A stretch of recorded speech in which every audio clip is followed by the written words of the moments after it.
Han pasado 2 semanas desde el fraude electoral más grande de la historia de Venezuela y de la política latinoamericana contemporánea. El pasado 28 de julio, los venezolanos ejercieron su derecho al voto en las elecciones presidenciales en Venezuela. Los resultados fueron anunciados dando como ganador al presidente Nicolás Maduro, con una cantidad aproximada de 5 millones de votos, y dando como perdedores a la oposición venezolana y al candidato presidencial Edmundo González con una cantidad de votos de 4 millones. Una mentira que ni ellos mismos se creen. Ya son 25 años. 25 años en que Venezuela se encuentra bajo este gobierno socialista. Yo tengo 25 años de edad. Nací unos meses antes de que toda esta locura comenzara. No he conocido una Venezuela diferente. Siempre he visto el mismo gobierno en toda mi vida. Creo que tomó algunos años para mí comenzar a entender lo que estaba pasando. Comenzar a notar lo que no era normal en un país. ¿Cómo es posible que una generación completa de venezolanos haya sido privada de conocer o de vivir en un país que funcione de manera normal y segura? La unión que se vio en los venezolanos este año fue una unión histórica. Nuestro país ha estado dividido durante muchos años, sobre todo cuando se viene en tema político. La líder opositora con más apoyo en esta campaña presidencial fue María Corina Machado. Ella era la candidata original para la oposición para postularse como presidenta de Venezuela. La cantidad de apoyo que María Corina consiguió en esta campaña electoral fue una locura tan grande que preocupó al gobierno de Nicolás Maduro a tal punto que la vieron como una amenaza. ¿Qué es lo que hacen ellos siempre cuando se sienten amenazados? Usan a las personas con cargos falsos, los amenazan y los deshabilitan. Esto fue lo que pasó con María Corina Machado, la candidata original, la candidata o la líder de la oposición que ahorita está dando la cara por todos los venezolanos. ¿Qué hizo María Corina Machado? No se rindió. Así que Edmundo González, un miembro de su partido político y mano derecha, se postuló para las presidenciales en lugar de ella. Básicamente María Corina es la cara, es la líder de este movimiento opositor. Y pues Edmundo González es el que se postuló por ella, ya que ella fue deshabilitada. Pero Edmundo comparte los mismos ideales, el mismo partido político que María Corina. So, básicamente están haciendo una unión, una fusión en equipo para poder seguir dándole cara al régimen de Nicolás Maduro. Esto apenas es el comienzo de la transición, es el comienzo de la caída del chavismo por una vez por todas en Venezuela. Ya las patas las tienen cortas, sus mentiras están cayendo. El pueblo ya no los quiere, ya no tienen el apoyo de la gente que solían tener años atrás. Pero ¿cómo llegamos a este punto? ¿Cómo un país que en el pasado fue tan próspero, tan rico como lo fue Venezuela, cómo llegamos a este punto de miseria? ¿Cómo llegamos a este punto de desespero e indignación? Vamos a viajar unos años atrás, cronológicamente, para ver cada uno de los acontecimientos que marcaron para siempre la historia de Venezuela. En el exterior hay gente que le tiene miedo. Usted sabe eso, ¿no? No sé por qué. Bueno, primero, dicen que no es demócrata. ¿Usted está dispuesto a entregar el poder después de 5 años? Claro que estoy dispuesto a entregarlo, no solamente después de 5 años, yo he dicho que incluso antes, porque nosotros vamos a proponer aquí una reforma constitucional, una transformación del sistema político para tener una democracia verdadera, mucho más auténtica. Si, por ejemplo, yo a los 2 años resulta que soy un fiasco, un fracaso, o cometo un delito, un hecho de corrupción o algo que justifique mi salida del poder antes de los 5 años, yo estaría dispuesto a hacerlo. ¿No hay intención de nacionalizar absolutamente nada? No, absolutamente nada. Incluso hemos dicho, nosotros estamos dispuestos a darle facilidades aún más de las que hay a los capitales privados internacionales para que vengan aquí a invertir en las más diversas áreas: agricultura, agroindustria, petroquímica, industria gasífera, todo lo que es el desarrollo del país, que tenemos vea que tenemos un proyecto bastante ambicioso que necesitará de la inversión privada. Yo aprovecho para hacer un llamado a todo el mundo. Yo no soy el diablo, yo soy un hombre que va con los mejores lazos de hermandad a trabajar conjuntamente con todos los países de América Latina, de Norteamérica y del mundo entero. La última pregunta de Cuba es esta: si para usted Cuba es una dictadura o no es una dictadura. Sí, es una dictadura. Sí, es una dictadura. Sí, pero no puedo yo condenar a Cuba. ¿Sabe? Hay un principio de derecho internacional que es la autodeterminación de los pueblos. Los pueblos deben darse su gobierno o deben hacer sus propias historias. Yo no puedo desde Caracas, sentado aquí, empezar a juzgar a los gobiernos y a los pueblos del mundo. Un país que ha vivido varias crisis.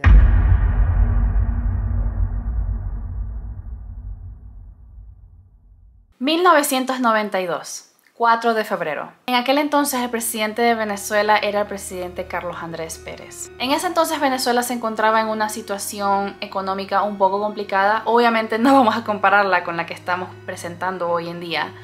Pero en aquel entonces había un desequilibrio con el precio del petróleo, el precio de la gasolina estaba aumentando un poco. Muchos ciudadanos venezolanos se estaban quejando de la situación, del cambio, porque Venezuela era un país muy próspero, que tenía una economía muy estable, muy buena, que incluso muchos extranjeros de otros países inmigraron masivamente a este país. Entonces, al ver una desestabilización en ciertos precios, sobre todo en el precio de la gasolina y en su aumento, muchos ciudadanos demostraron su descontento y comenzaron a protestar en las calles.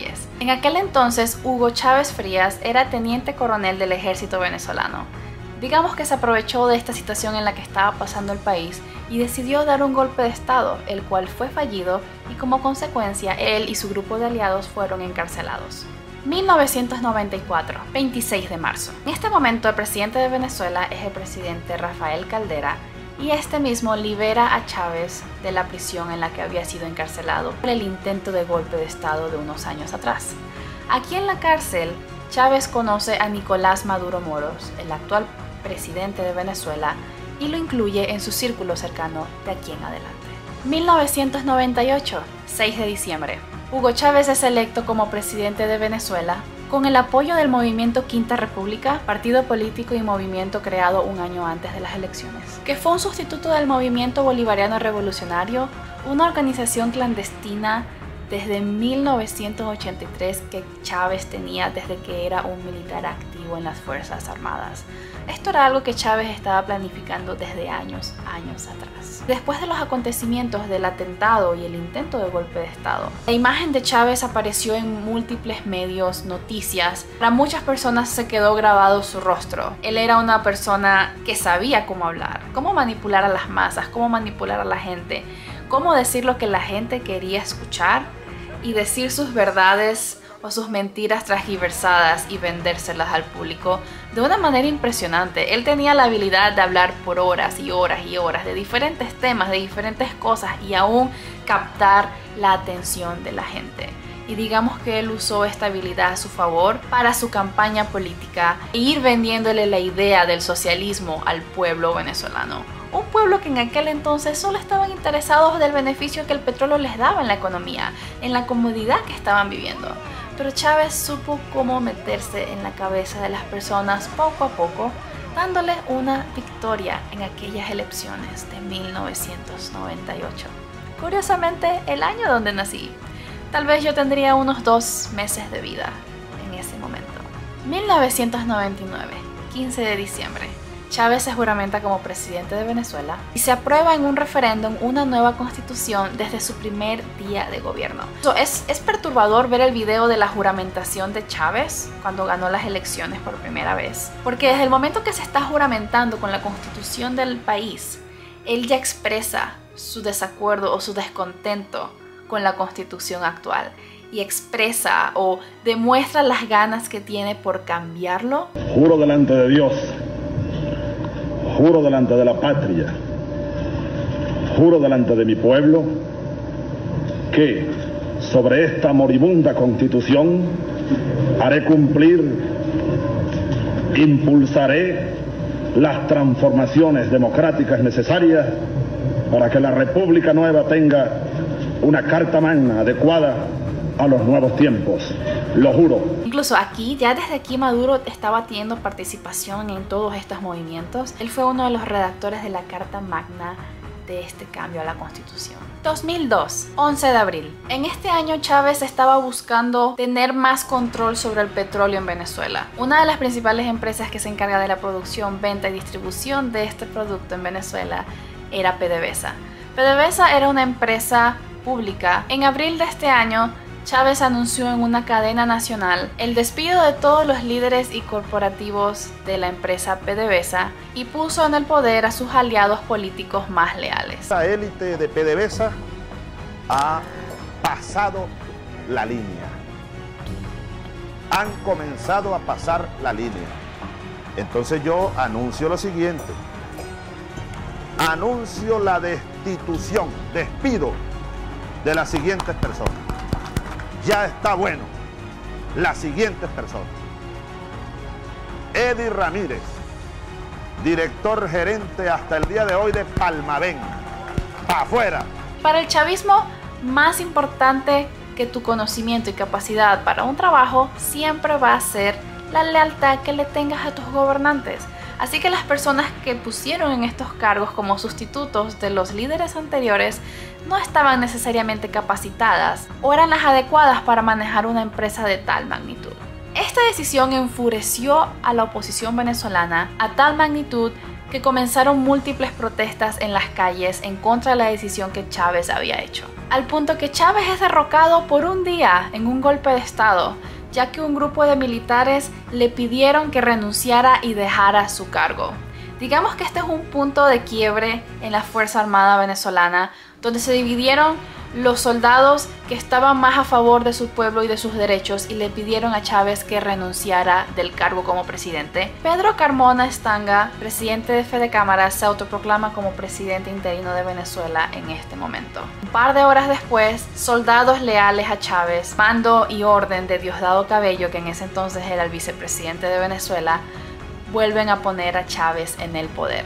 Yo diría que esto fue un punto de quiebre o un punto sin retorno para el gobierno de Venezuela, ya que este regreso de Chávez al poder después de un día de ser derrocado, con el apoyo de Diosdado Cabello y la lealtad del otro lado de las Fuerzas Armadas, consolidó a que se quedaran y regresaran con más fuerza por mucho más tiempo de que los venezolanos ni se imaginaban. Obviamente, después de 48 horas Chávez haber regresado al poder, esto no dejó contento a muchas personas, a muchos ciudadanos venezolanos. El 2 de diciembre de ese mismo año hubo un paro nacional que afectó a la industria petrolera del país. De cierta manera buscaban derrocar a Chávez y recuperar el control de la producción de petróleo en el país, ya que Chávez se había apoderado de ella. Infelizmente, 2 meses después, esta huelga y estos paros fracasan. 2005, 5 de enero. Maduro resulta elegido como presidente de la Asamblea Nacional.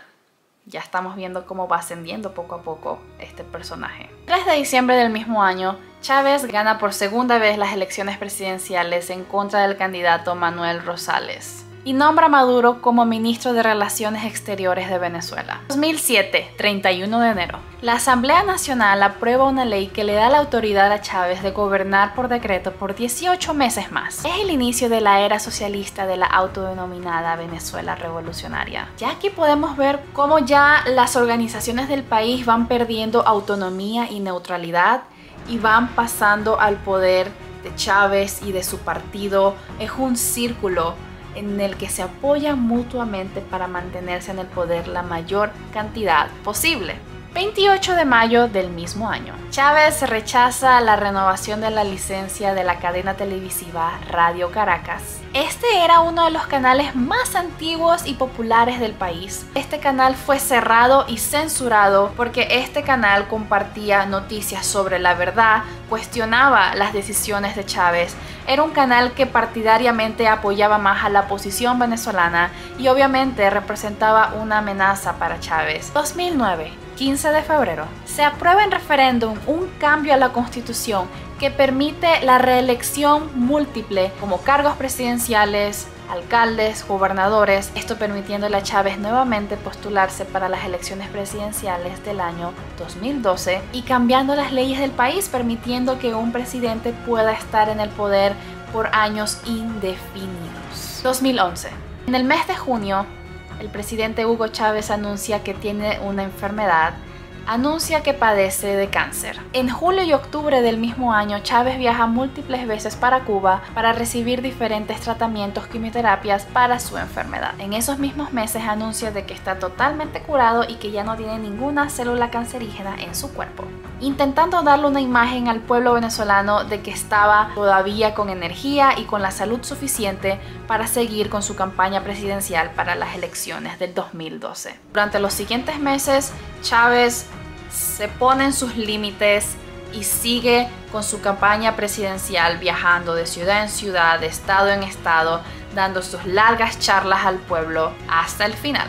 2012, 7 de octubre. Chávez es reelegido como presidente de la República Bolivariana de Venezuela, venciendo al candidato Enrique Capriles Radonsky, y nombra a Nicolás Maduro como vicepresidente de Venezuela. El 8 de diciembre de ese mismo año, 2012, Chávez anuncia en una cadena nacional que si algo le llegara a pasar, que por favor eligieran a Nicolás Maduro como el presidente de la República Bolivariana de Venezuela. Elijan a Nicolás Maduro como presidente de la República Bolivariana de Venezuela. Dando a entender de que probablemente su cáncer había vuelto y esta vez no había noticias alentadoras para su salud. 2013, 5 de marzo. En este día es anunciado de que Chávez falleció de cáncer a sus 58 años de edad. La verdadera fecha de su muerte se pone en duda y es desconocida. Muchas personas creen que él murió semanas antes en Cuba, pero estaban buscando el momento indicado para dar el anuncio y ver cómo iban a distribuir el poder en el país. Yo me acuerdo de ese día perfectamente como si fuera ayer.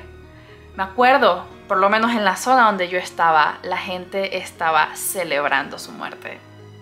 Suena feo, pero para personajes como este, ¿qué se puede esperar? En este entonces todavía la influencia del chavismo en Venezuela estaba muy fuerte y todavía había muchas personas que creían ciegamente en este movimiento. Entonces digamos que el país estuvo dividido.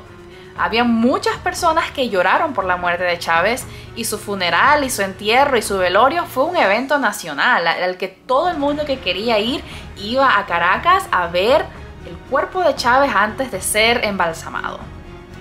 No me acuerdo si ya estaba embalsamado cuando la gente lo estaba viendo.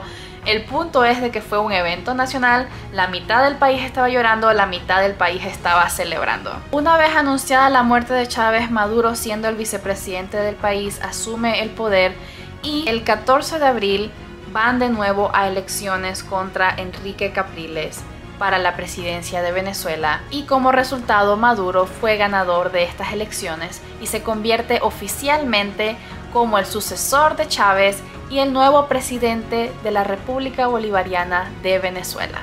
2014, 12 de febrero, comienzan protestas masivas en todo el país por el desequilibrio económico, por la decadencia de la calidad de vida. El pueblo venezolano se estaba cansando y cada vez estaban perdiendo más y más la confianza en el gobierno, sobre todo en el nuevo presidente Nicolás Maduro. Para mí el problema siempre fue Chávez desde el inicio, pero para muchos venezolanos la decadencia comenzó cuando Chávez murió y Maduro entró al poder. Error. Todo comenzó desde Chávez. Nadie va a cambiar mi opinión. Pero al ya Chávez no estar presente como líder, que todo el poder cayera en Maduro, obviamente Maduro tenía unos grandes zapatos que llenar. Que Chávez era un hombre que sabía manipular masas, sabía engañarte, sabía engatusarte y venderte su idea, venderte su producto. Maduro no poseía esas habilidades para hablar. Y era evidente cada vez que hablaba en público cómo exponía su bajo intelecto y metiendo la pata en diferentes ocasiones en televisión nacional. Comerciantes que ustedes conocen son tan víctimas del capital, de los capitalistas que especulan y roban como nosotros. Multiplicarnos, así como Cristo multiplicó los peces.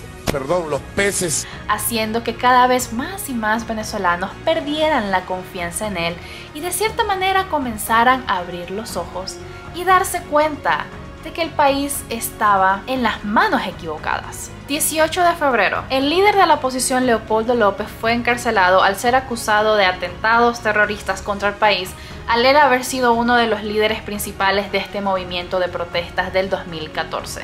A raíz de todo este caos en el país, las encarcelaciones, las represiones y violencia que estaba siendo desatada en el país, el presidente de los Estados Unidos en aquel entonces, Barack Obama, promulga una ley de defensa de los derechos humanos que fueron violados en contra de la comunidad de Venezuela e impone sanciones contra los líderes políticos venezolanos que estaban ejecutando estas violaciones a los derechos humanos al pueblo. Los 2016, 15 de enero. Maduro en una cadena nacional anuncia que el país oficialmente se encuentra en una emergencia económica. Esta fue una época, yo diría que la peor de todas, que marcó a muchos venezolanos, incluyéndome a mí, donde en el país prevaleció la escasez, la desestabilidad económica y la inflación.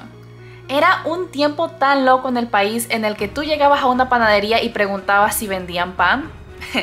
Parece loco, pero la escasez era tan grande de alimentos básicos y ni siquiera las panaderías tenían suficiente harina para abastecer suficiente pan y vender. Incluso cuando llegaba la harina y hacían pan, habían colas gigantes, filas. Cada vez veías personas más y más delgadas en la calle. Te comenzabas a preocupar por su estado de salud. Comenzó la famosa frase: oh, pareces que estás en la dieta de Maduro porque has perdido bastante peso. Cada vez que yo escuchaba a alguien decir eso, yo le decía: cállate 1000 años, cállate la boca, cállate. Realmente era una situación muy frustrante y difícil para todos los venezolanos. Sobre todo los de mi generación, porque ni siquiera pedimos por esto, ni siquiera votamos por esto. 2017, 1 de mayo. Maduro anuncia la convocatoria a una Asamblea Nacional Constituyente con el objetivo de reescribir una nueva constitución. O sea, aquí ya no era modificar ciertas cosas, aquí ya no era adaptar cosas a su conveniencia. Aquí descaradamente lo que él quería era reescribir nuestras leyes totalmente desde cero en una nueva ley constitucional. Obviamente esto prendió las alarmas de toda la gente, se indignaron más todavía. Obviamente se manifestaron en contra de ello. 27 de junio del mismo año, el soldado y piloto Oscar Pérez. Este hombre roba un helicóptero de la policía científica y ataca a balazos la sede del Tribunal Supremo de Venezuela. Esto es un evento que tristemente lo condenó y tristemente unos meses después fue asesinado por el gobierno. 2018, 20 de mayo, Maduro es reelegido como presidente de Venezuela. Y aquí ya comienzan a cuestionar cada vez más y más la legitimidad de estos resultados y hasta qué punto son reales o han sido manipulados.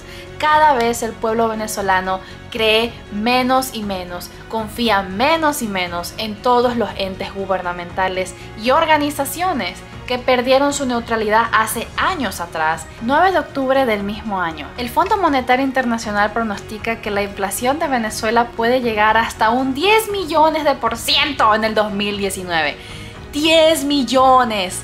Aumentar 10 millones más. O sea, que los precios, la inflación, las cosas aumentaban tan rápido. Ibas a un supermercado a comprar un jugo en la mañana.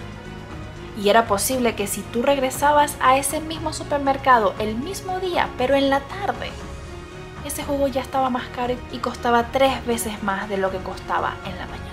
23 de enero del mismo año, 2019, Juan Guaidó se autoproclama como presidente interino de Venezuela en medio de las protestas del gobierno y tiene el apoyo de los Estados Unidos. Más de 50 países lo reconocen como el presidente legítimo del país y Maduro acusa a Estados Unidos de estar apoyando un golpe de estado en contra de él.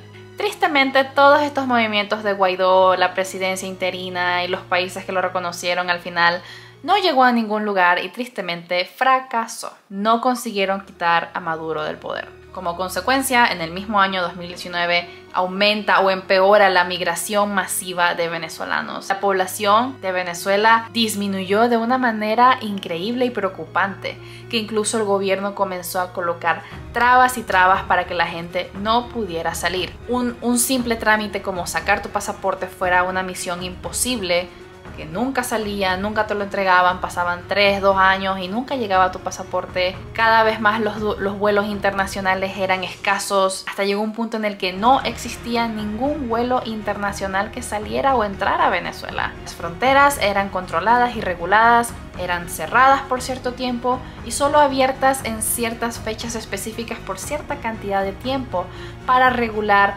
la salida de venezolanos del país. Marzo de 2019.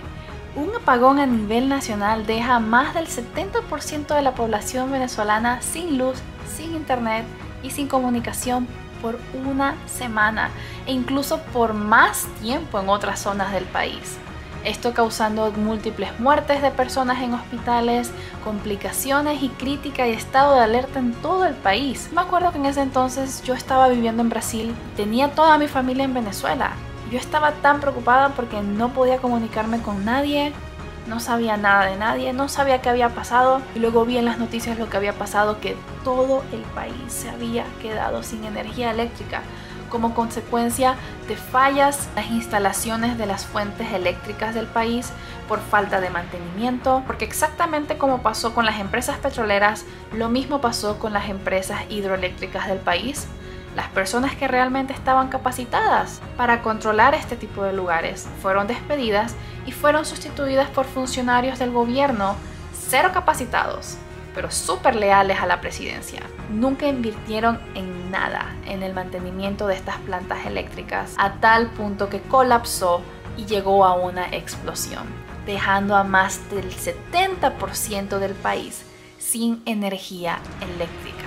26 de marzo del 2020, Donald Trump, es el presidente de los Estados Unidos, anuncia cargos de narcoterrorismo y otros delitos contra Nicolás Maduro y ofrecen una recompensa de $15 millones para quien tenga información y pueda facilitar el arresto de Nicolás Maduro y sus aliados. Esa oferta todavía sigue en pie hasta el día de hoy, pero todavía nadie la ha reclamado, nadie ha hecho algo al respecto, es real, pueden buscarlo. Luego de esto pasó la pandemia del 2020 que todo el mundo conoce, pues obviamente como el resto del mundo, Venezuela enfocó su atención en esa problemática como el resto de países del mundo. Vamos a decir que la situación política en Venezuela pasó a un segundo plano y las personas estaban más enfocadas en sobrevivir a esta crisis mundial que pasó en el 2020. Hasta que llegamos al año 2023, en octubre, en las elecciones primarias donde se elegían a los candidatos para las elecciones presidenciales, y María Corina Machado, líder de la oposición desde años atrás. Ella es una figura en la política venezolana que siempre estuvo diciéndole hasta el mismísimo Chávez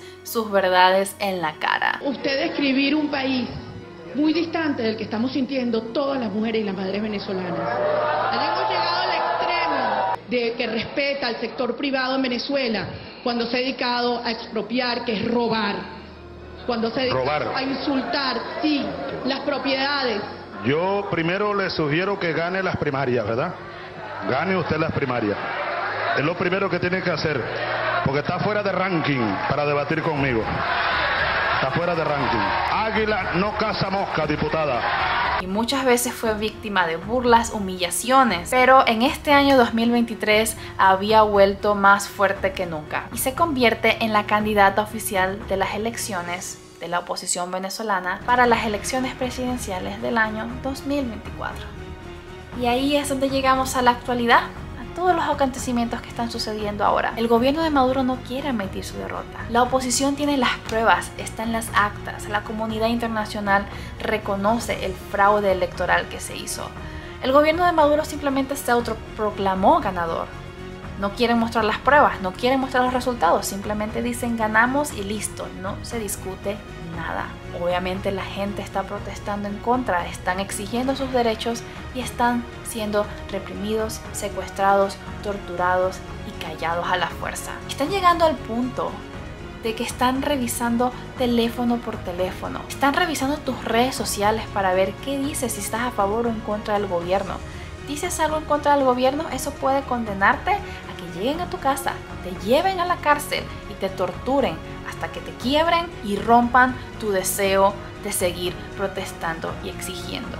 Quieren un pueblo sumiso, quieren un pueblo que se calle y que simplemente soporte en silencio. Este gobierno desde hace 25 años ha estado preparando el terreno poco a poco, cambiando las leyes, modificando la educación, tratando de adoctrinar a los jóvenes, a las nuevas generaciones para que cada vez sean más y más ignorantes y crean ciegamente en la ideología que ellos todavía te quieren vender en pleno siglo XXI. Pero ya la gente se dio cuenta. Ya la gente se dio cuenta quiénes son ellos realmente. Ya la gente no les cree. Ya la gente no confía en ellos. Y yo realmente siento que por fin estamos atestiguando el comienzo de su caída. Se los digo desde mi opinión, desde mi perspectiva, sobre todo lo que viví desde que nací y crecí en mi adolescencia y mi niñez allá. Pero bueno, eso es todo por el video de hoy. Muchas gracias por llegar hasta el final.